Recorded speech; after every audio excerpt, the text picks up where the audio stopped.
በስመ አብ ወወልድ ወመንፈስ ቅዱስ አሐዱ አምላክ አሜን። መቃባ ከንልማ ከነፉረ ቁልቁሉ ዋቀቶኮን ኒ አመና አሜን። በአብ ስም በወልድ ስም በመንፈስ ቅዱስ ስም በአንድ አምላክ እናምናለን። ዮናስ በአሳ አምባሪ ሆድ ውስጥ 3 ቀንና 3 ሌሊት እንደነበረ እንዲሁም የሰው ልጅ በምድር ልብ ውስጥም 3 ቀን 3 ሌሊትም ይኖራል ይላል። የተከበሩ አባታችን መላከ ፀሐይ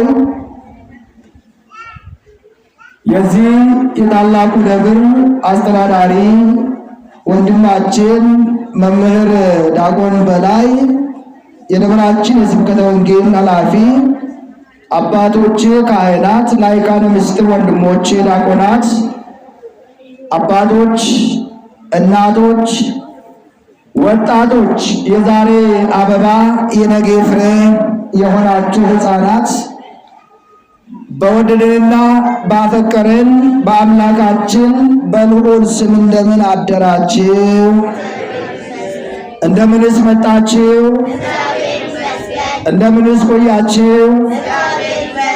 እግዚአብሔር አምላካችን ያን አስፈሪውን ጨለማ ገፎ አሁን ያለንባትን ብርሃን እንድናይ የፈቀደልን እንደ ኃጢአታችን ብዛት እንደ ሰውነታችን ክፋት ሳይመለከት ለዚህች ዕለት ለዚህች ቀን ያደረሰን ክብር ምስጋና ለእሱ ይሁን።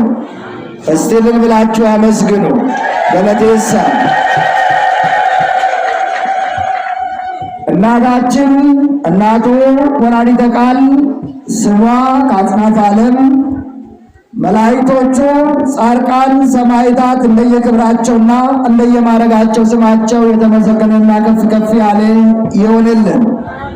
ዛሬ በወር የምናስበው የቅዱስ አባታችን የአማኑኤል ወርኃዊ በዓል የሌሎችም ቅዱሳን በዓላት በረከትና አማላጅነት ከሁላችን ጋራ ይሁን።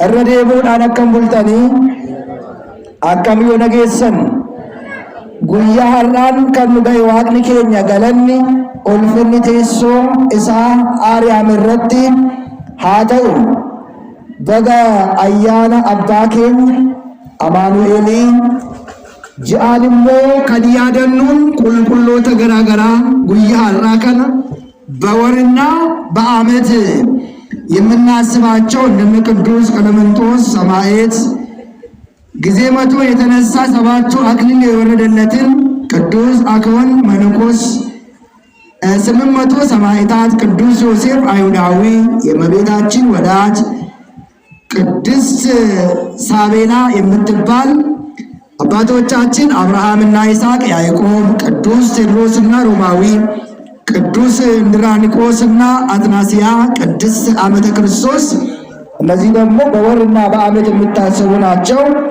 ጉያ ሀርና ከነጋ ቁልቁሎኒ ሄዱን አከሴር አከሄረ መነ ክርስቲያና ኬኛት ያደተመኒት ከኒሳኒ ኦለኒ አከፈዳፊ ጃለለ ዋቀዮቲ ተኤሞ ጉያ ሀርና ከና ከንበርሲሱ ዋቀዮዳ ከንጎርሱስ ዋቀዮዳ ዋቀዮን ዋንንዱማ ይረቲ አቦፊ አንጎን ከንሳቲ እምኑ በርሲሳ እምኑ ጎርሳ ዋቀዮ ሁንዱማ ኬኛን ዋበርሲሱ እጋ ጀልቀበረት አኩመን ስንቲ ሜ የሰው ልጅም በምድር ልብ ውስጥ 3 ቀንና 3 ሌሊትን ይኖራል።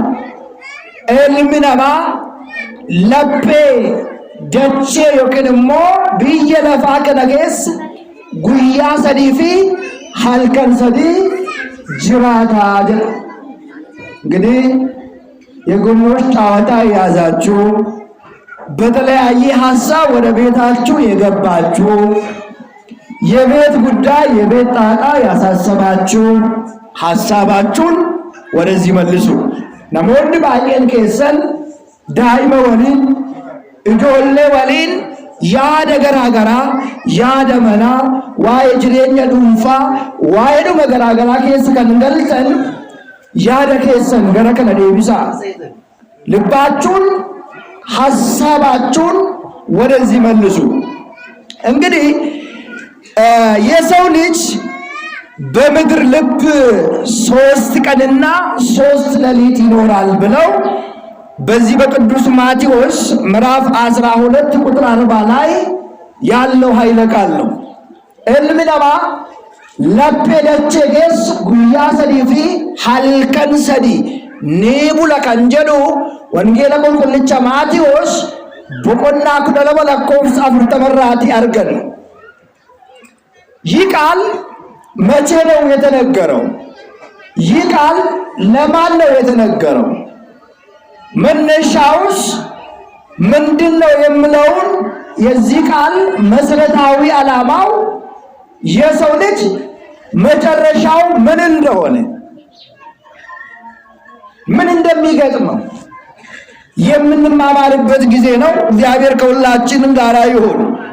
ሙሉ ቃሉን ማየት እንግዲህ አንዳንዴ መጽሐፍ ቅዱስ ቃሉ ብቻ አይተን ሐሳቡን መተንተን አንችልም። አባቶቻችን የእግዚአብሔርን ቃል ሲያነቡት በጥሞና ፍቺውን ደግሞ በመንፈስ ቅዱስ ይረዱታል። አቦዲን ከነ ክታበ ቁልቁሉ ጋፈዱ በርሲሰን ጋፈዱበተን ጨልሰኒ ጀቸሳ ዴዲ ቆፋምት ዱብስኒ አጀሳ ሂግኒ ገሩ ኒገልቻ ወንጌልሞ ጀልቀባ ኡመሳ ኢላሉን በርባችሳዳ በምን ሐሳብ እንደተረሳ ስለምን መናገር እንደፈለገ ማየት ያስፈልጋል። እስቲ ሙሉ ቃሉን ስንመለከት በዚህ በቅዱስ ማቴዎስ ወንጌል ምዕራፍ 12 ከቁጥር 39 ላይ እርሱ ግን መልሰው እንዲህ አላቸው፣ ክፉና አመንዝራ ትውልድ ምልክትን ይሻል ይላል። እንዴምሴ አከረይቲን ጀደ ኡመኒ ጣሎኒ ጀላኩን መለቶ ጣሎኒ ሰጋገላኩን መለቶ ፍዳ ጀቹዳን የምን ምልክት ከሱ ማየት ፈለጉ የሚል ጥያቄ ሊነሳ ይችላል። እንግዲህ እነዚህ ፈሪሳውያን ሰዱቃውያን በወቅቱ የነበሩት ጌታ የዋለበትን ቦታ እየዋሉ ጌታ ያደረበትን ከሱ ጋር እያደሩ የእጆቹን ድንቅ ታምራትን እየተመለከቱ ከሱ ጋር ይመላለሱ ለነበሩት ወገን በወቅቱ የተነገረው ቃል ነው። ጀሮሰና ጎፍታ ወሊን ደደቢያ ከንቱረን በከ ኢንኦለ ኦላ ከንቱረን በከ ኢንቡለ ቡላ ከንቱረን ድንቅ ያርከሳ ኢላሉናል ኢሰፋነ ደደቢያ ከንቱረን ወራ ሰዱቆታ ለሚ ሰዱቅራ ከርገመን ወራ ፈሪሶታ ለሚ ፈሪሶተራ ከርገመን ጎሶተ ለመቱ ቱረኒ። እነዚህ ሰዎች በስጋ ቢለያዩ ከፈሪሳውያንና ከሰዱቃውያን በወገን ቢለያዩ ዓላማቸው ሐሳባቸው አንድ ነበር። ጀሬንኩን ለሚዮክንሙ ጎሳን ገርገርዮ ባል ፈሪሶኒ ፊ ሰዱቆኒ ገርገርዮ ታንዩ ያንሳኒ ቶኮዳ ጀና። ሁለቱም የሚያመሳስላቸው የሚያቀራርባቸው ሐሳብ ነበራቸው። የመጀመሪያው ሐሳብ እነዚህ ፈሪሳውያን ሰውን ይኮንናሉ፣ ሰውን ይከሳሉ፣ ጥያቄ ያቀርባሉ። የገባቸውንም የማደናበሪያ ጥያቄም ያቀርቡ ነበር። ጀርኩ ደጋ ጋፊ ያደ ኢሳኔ ሰን ያዳ ገራገራ ጋፊ ገራገራ ኢሳ ትረዲሩ በተለይ ሰውን በመክሰስ የሚታወቁ ናቸው። ነመህመቱና ነመዮ ይመተን መለ ዋይ ነማዮ ሐሳን መለ አዱን ከርሳኔ ፍኒነ አመለከሲ ወረቀ ቡትረዲ። ከዚህ በኋላ ጌታ ሆይ አሉት ካንተ ምልክትን እንፈልጋለን። የሚታይ የሚጨበጥ የሚዳሰስ ነገር አሳየን፣ ምልክትን ስጠን ብለው ጠየቁት። ፈሪሶonni kun sirraati mallattoo arguu barbaadu qabachuu barbaadu። በመጽሐፍ ቅዱስ ቶማስ ካላየው አላምንም ብሎ ነበር። ምን ያለው? ሳያዩ የሚያምኑ ብዙሃን ናቸው። ወሪ ወቶ ሂዳርጊን አመረን ኢሳማሪዳ ቁልቁሎዳ። ከኔ ጋር ናችሁ? እግዚአብሔር ከሁላችን ጋር ይሁን። እስቲ አመስግኑ። ገለቴሳኔ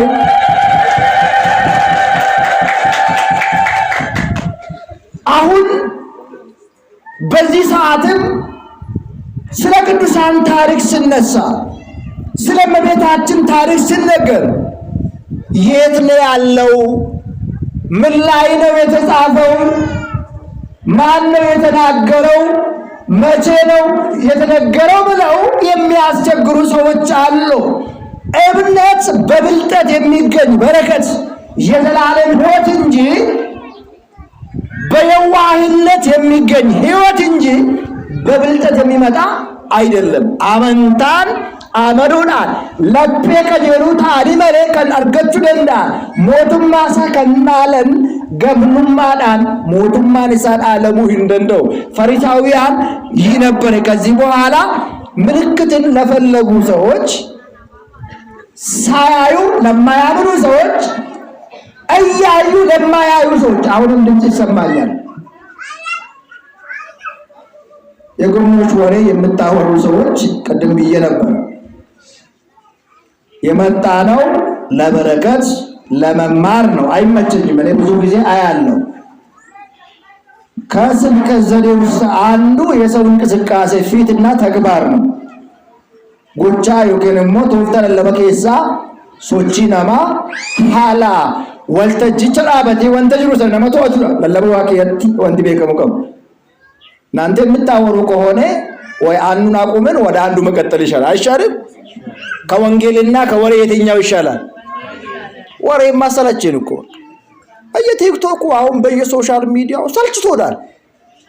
ምን ያደርጋል? ከወሬ እኮ ምንም ፍሬ አናገኝም። ለወሬ የለውም ፍሬ፣ ለገረባ አለው አበባ የለውም አበባ ይባላልና ከኔ ጋር ሆኖ ባካችሁ። ከዚህ በኋላ ቀጥሎ ምንድነው ያላቸው? ዮናስ አለ። ዛሬ ስለ ዮናስ የምንነሳበት እንትን ስላለ ነው፣ ታሪክ ስላለው ነው።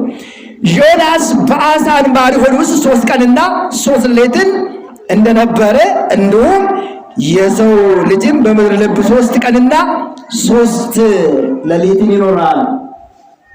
ጀሬን ኩን መለክቶ በርባደ ሚኒ ወረ መለክቶ በርባደ ሞ ደቢ ከላችሁ በርባደ ዮናስ ጀደጋ ገራ ቁርጡሚ ኬስ ጉያ ሰዲፊ halkan sadii bule ilmi namaa immoo dachee kana keessa guyyaa sadii fi halkan sadii ni bulaa ittiin jedheeni jedha።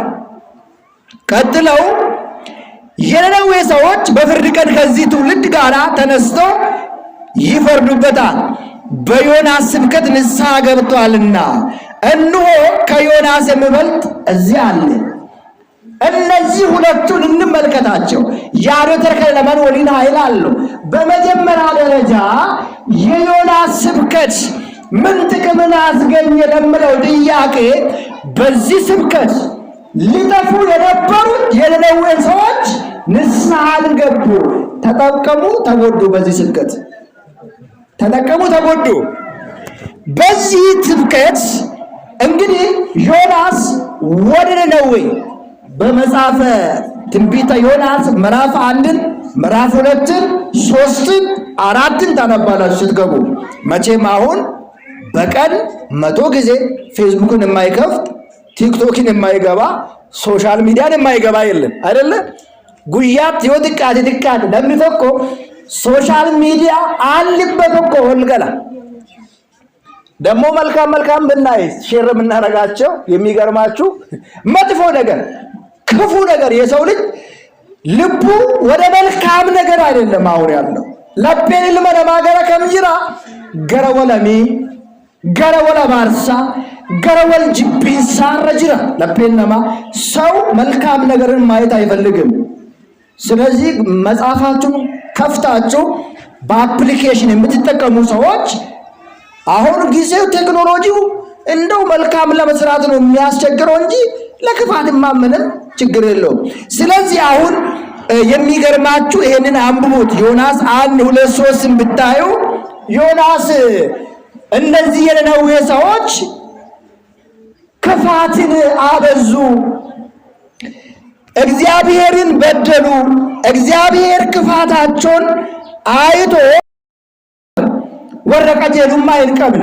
እነዚህ ክፋትን የሚሰሩ በኖህ ዘመንም የነበሩት አይተናቸዋል መጨረሻቸው እንዴት እንደሆነ። በኖህ ዘመንም የነበሩ ሰዎች ምን ስራ እንደሰሩ አይተናቸዋል። እግዚአብሔር ጸጥ ይላል እንዳልሰማ። እኛ ስንበድል ዝም፣ ክፋትን ስንሰራ ዝም ይላል። ዝምታው ከባድ ነው። ጨምሱን ዋቀዮን ፋታዳ በረቡን ዋቀዮን ፋታዳ። ቅዱስ ዳዊት በመዝሙሩ 135 ቁጥር 1 ላይ እግዚአብሔርን አመስግኑ ቸር ነውና ይላል። ምሕረቱም ለዘላለም ነውና ለቁጣ የተገየ ምሕረቱ የበዛ ደግ አምላክ የሁሉ አባት ብለው እንግዲህ የሰላም አለቃ ተብሎ ይነገራል። ዋቀ ነጋ ዋቀ ጃለላ ኦሪሳንሳ ከጥቃት አጁማን ሳሞ ከንባየቴ አባ ነገኛ አባ ጃለላት እንጀቻና ጋባቲ ወን ዋቀዮ ገረገት ጋፈደ ብኑ ዮናስን ከንጫሉ አስጅራ። እነዚህ ሰዎች ምልክትን ፈለጉ። ምልክት ደግሞ ከዮናስ በቀር አይሰጥም። ምንድነው? የመጀመሪያው የሰው ልጅ በዚች ምድር ልብ 3 ቀን 3 ሌሊትን ያድራል ብሎ ተናገረ። እሱ ምንድነው? ይህ ምልክት የሚሆናቸው ምንድነው? እልምለባ ደቼ ኬሳ ለፔ ደቼ ኬሳ ጉያ ሰዲ ሀልከን ሰዲ ኒቡ ለጋፈ ጀደሙ እኒ ሰከምሴተን ኢሰ ዋቀዮ ፈንፈሜ ሀልከን ሰዲፊ ጉያ ሰዲ ደቼ ኬሳ ብሉና። አያችሁ እንዴት አድርገው እንዴት እንደሚያመጣ ያኛው የስቅለቱን ታሪክ ወደዚህ ያመጣል። የሚገርማችሁ በእጃቸው ያለውን ወርቅ እንደ መዳብ ቆጠሩት። ወርቅ የርከሳን ጅሩ አከ መዳብ ይጥላለን። ለምንድን ነው? ከዮናስ የሚበልጥ ምልክት እዚህ አለ፣ በቤተ መቅደሱ ከእናንተ ጋር ይኖራል እያላቸው ነው። አላመኑትማ፣ ይጠራጠሩታል።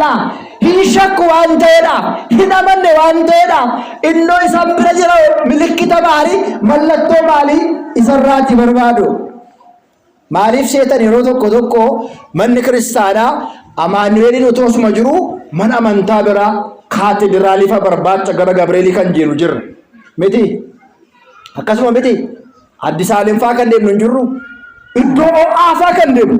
Amma utuu guyyaa maanuኤል asiitii ba'u isa kana dhiisne iddoo ho'aa Finfinnee faa otoo deemne nuti tola miti. Kun beekamaadhumadha. Kan isin dhibu እግዚአብሔር በቦታ የሚወሰን አምላክ ነው አይደለም። ዋቀዮን ዋቀይዶን አንዳንገፈሙ ምቲ ዋቀ በራ አንዳንገፈሙ ምቲ ዋቀ አንጎን አንዳንገፈሙ ምቲ። እግዚአብሔር በቦታ የሚወሰን አምላክ፣ በስልጣን የሚገደብ አምላክ አይደለም። የዘላለም አባት፣ የዘላለም ንጉሥ፣ የሰላም አለቃ ነው እሱ። ከዚህ ነው የሚጀምረው። እኛ ጋር ያለውን የምናየውን የምንቀርበውን መጀመሪያ ማወቅ ይገባናል። ጌታን ከማወቅ የሚቀርበው ማን ይቀርባል መሰላችሁ? ከጌታ የሚቀርቡ ነገሮች አሉ። ዋቀዮን ቤኩዳን አመኑዳን ዱራ ዋቀዮን ከንዱርሰን ጅሩ ከነ ቤኩን በርባቺሳን ቁበ ኬሰን ላላ ቁምኒ ኬሰን ቁበ ኬሰን ጫላ። አንደኛው ጣጣችሁ መደቡ ከአንድ መደብ የተለያየ መደብ ነው ያለው። ከደጋናችሁ እንግዲህ እሱ ከነሱ ጋር እየሆነ ካላወቃችሁ አንዳንድ ባልና ሚስት አብረው እየኖሩ የማይተዋወቁ ሰዎች ናቸው። ጎረቤትና ጎረቤት አብረው እየኖረ ይተዋወቃል አይተዋወቅም? ሐሳባቸው ለዚህ መልሱ ምንም ሰው ላይ ይገጣ አዲስ ነገር የለም፣ ምንም አይደለም። ለማንደፍ ያዋደብ ያለ ኪስ ገከደ ይብሳል። ከዚህ በኋላ ከዮናስ የሚበልጥ እዚህ አለ ብለው ነገራቸው። መጨረሻ ላይ ክፉና አመንዝራ ትውልድ ምልክትን ይሻሉ፣ ከነቢይ ከዮናስ በቀር ምልክት አይሰጥም፣ ትቷቸው ሄደ ይላል። ተሰጠው ምልክቱ። ዮናስ እንግዲህ ቅድም እንደነገርኳችሁ በትንቢተ ዮናስ ምዕራፍ 1፣ 2፣ 3 ላይ እግዚአብሔር ወደ ነዌ ሰዎች ሄዶ እንዲሰብክ እንዲያስተምር ክፋታቸውን መጥፎ ስራቸውን እንዲያቆሙ እግዚአብሔር አዟቸው ነበር። ዮናስ እልማ አማቴ ከንጀረሞ ኡመኒ ሰበረ ነዌ ኩን ወረ ዋቀዮ ረቲ ሆጂ በዳ ሆጀቱ ወገንሞ ሆጂ ጅብሲሳ ሆጀቱዳ ኦብሲ ዋቀዮ ዳንጋ ኢሳ ጠብሴ ጋፈዱ ፉልሷታ እግዚአብሔር ትዕግስት ከልክ ካለፈ በኋላ ቁጣን፣ ቸነፈርን፣ መጥፎ ነገር ይዞ ይመጣል። ከዚህ በኋላ እግዚአብሔር ወደዛች ከተማ ወደ ታላቂቷ ከተማ ወደ ነዌ ሄደ ስበክ ብለው እግዚአብሔር ነገረው። ዮናስ ግን አንድ ነገር አሰበ። ወደ ነዌ ከመሄድ ወደ ተርሴስ መሄድ ፈለገ። ገረመጋላ ጉድዲ ሰበረ ነዌ ነቂት ለለብ ኡመንኩን ነሚዴራ ሴረኮ ጨብሴራ አደምሰኮረስ ደሙድ ዲራቲ ገረሰ ነቂት ለለብ ጅሬ ዋቀዮን ዮናስ ትጋፋይሙ እንዋተኮ ያደ ገረሰ ደሙር እርጋ ዋቀዮ ፍለቹር ያለ ኦፊዱ ካቡ የእግዚአብሔርን ሐሳብ ከመቀበል ባሻገር የራስን ሐሳብ መቀበል ከራስ ጋር ተማክረው እሱ ደግሞ ቀጥለው ወደ ተርሴስ ወደምትወስደው መርከብን ተከራየና ጉዞውን ጀመረ ይላል። እግዚአብሔር ያልፈቀደው ጉዞ፣ እግዚአብሔር ያልፈቀደው መንገድ ከባድ ነው። ባካችሁ ክርስቲያን ስትወጡ ከኔ ጋር ውጣ በሉ። መንገድን አንተ ቅደም በሉ። ስራዬን አንተ አቃናልን በሉ። ሆጂ ቆዲና ምርከኔስ ጀዳ ከራኮ አዲና ስሬስ ጀዳ ከራዱ ዋቀዮን ስንፋለ ህንደምለ ባተኒ ምልኮፍተኒ ሆጀተኒ ድሮምተኒ በረተኒ እዶ ገራ ከሰን ገውን በርባን እንደሰን ቀጠለ ጉዞውን። ከእግዚአብሔር ተለይቶ ጉዞ ከእግዚአብሔር ውጪ ጉዞ ስለሚከብድ ዮናስ መንገድ እንደጀመረ በመሃል አውሎ ነፋስ ተነሳ ይላል።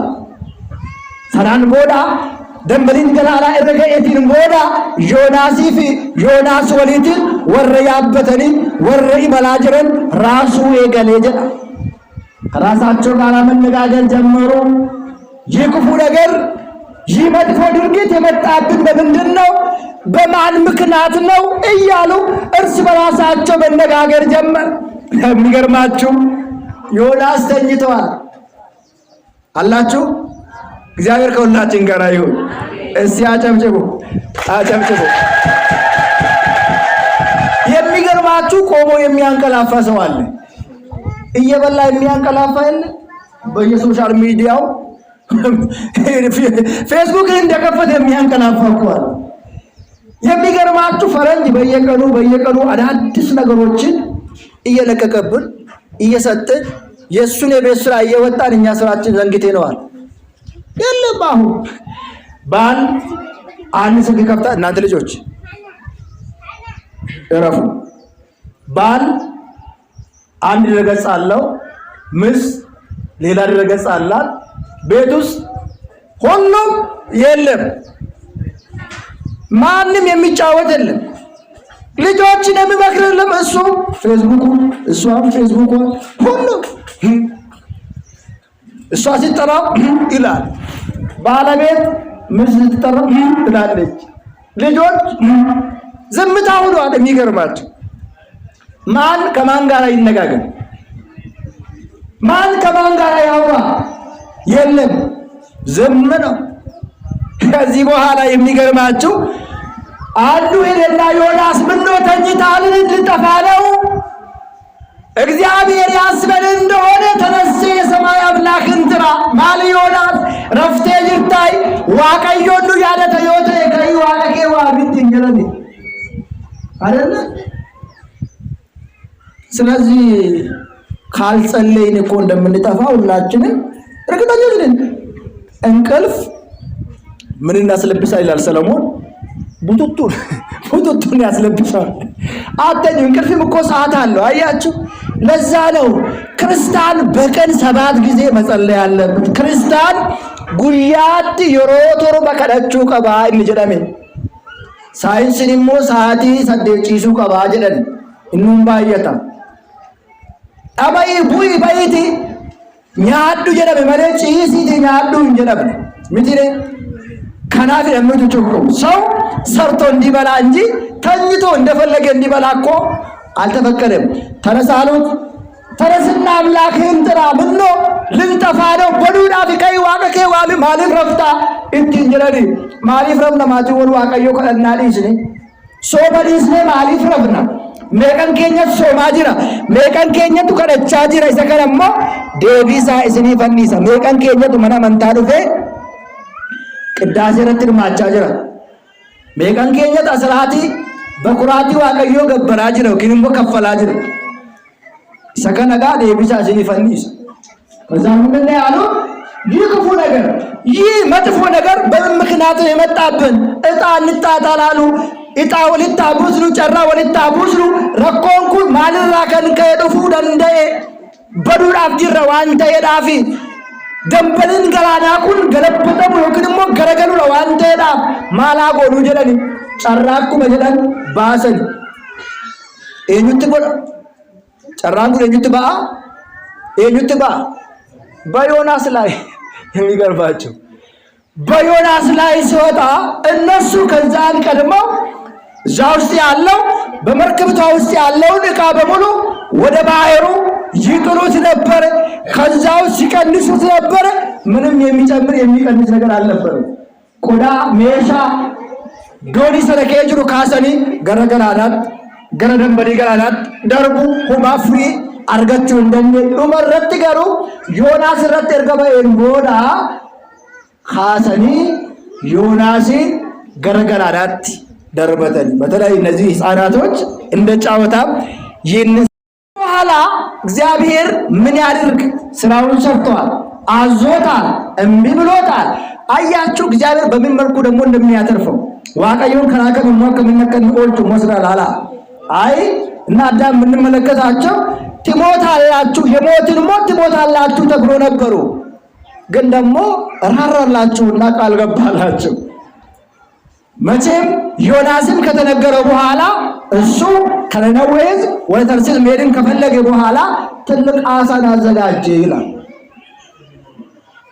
ትልቅ አሳን አዘጋጀ ዮናስን የሙት።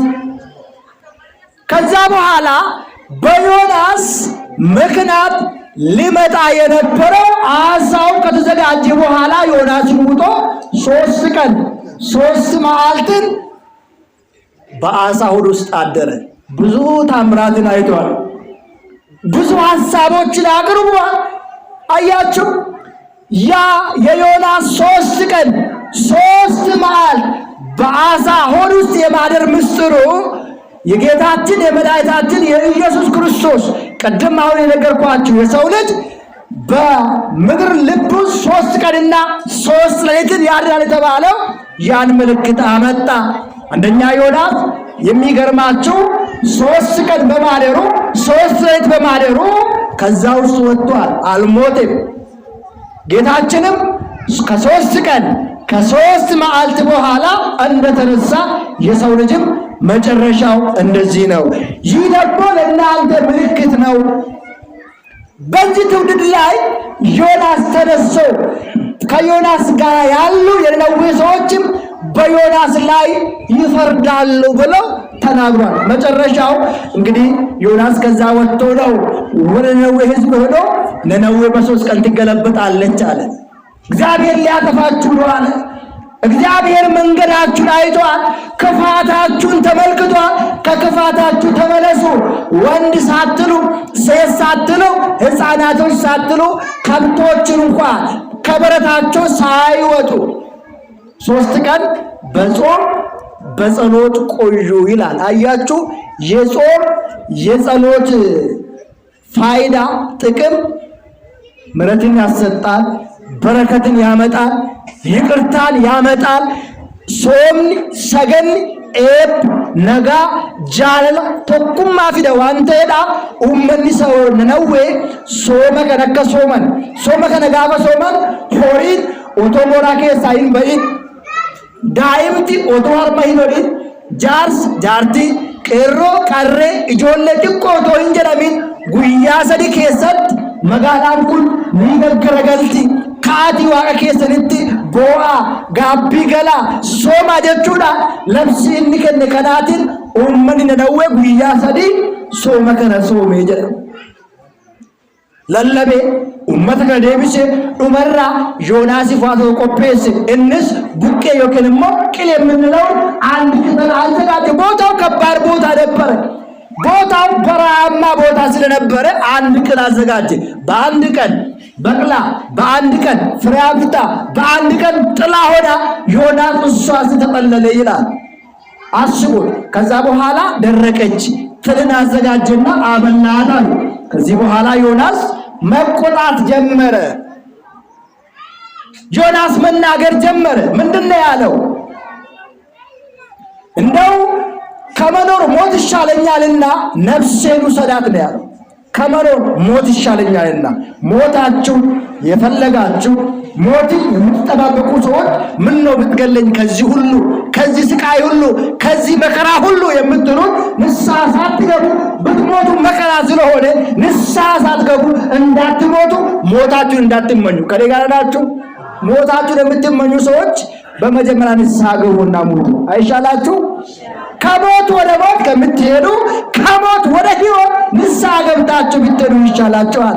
ኦቶ ጅርተኒ ወርድ ዋኬሰን ፌተን ዱተኒስ ረክነ ዋንተ ሄዳ ኦቶ ሂንዱይን ጋቢ ገሉን በርባችሳዳ። እንግዲህ አንብቡት።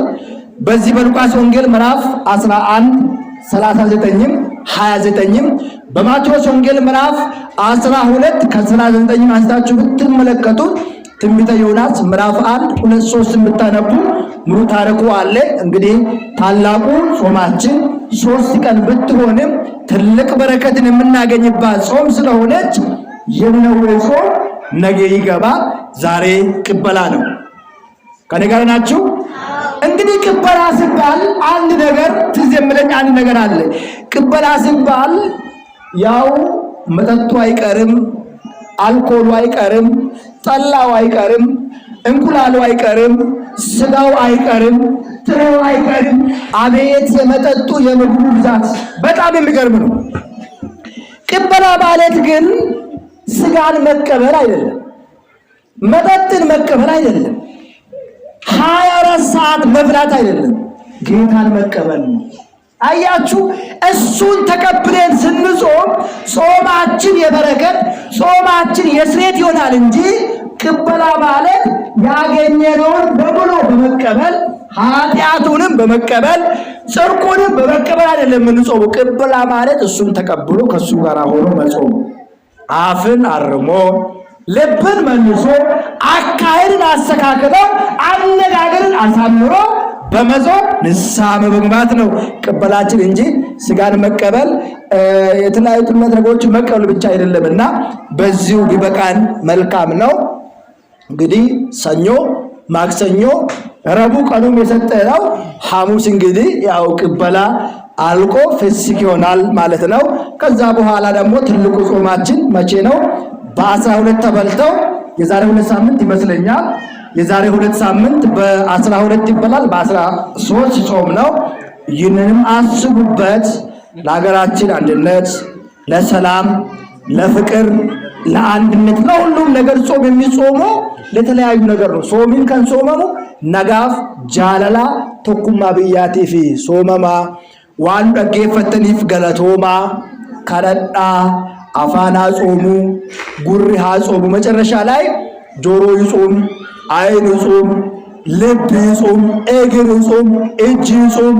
እነዚህ ከጾሙ ጾማችን ጥሩ ነው። ጾም ሲባል ስጋና ቅቤ ብቻ ሳይሆን የሰውን ስጋ መጾም አስፈላጊ ነው። ነምንስ ፎን ነማስ ጾሙን በርባቺሳዳ ፎን ነማኛ ተባከንጀን ነማመቹን ሱኛው ነፎን ነማኛቹ ጋገሩማን ቀቡ አንቴዳፍ ጨርሻለሁ። መጨረሻ ላይ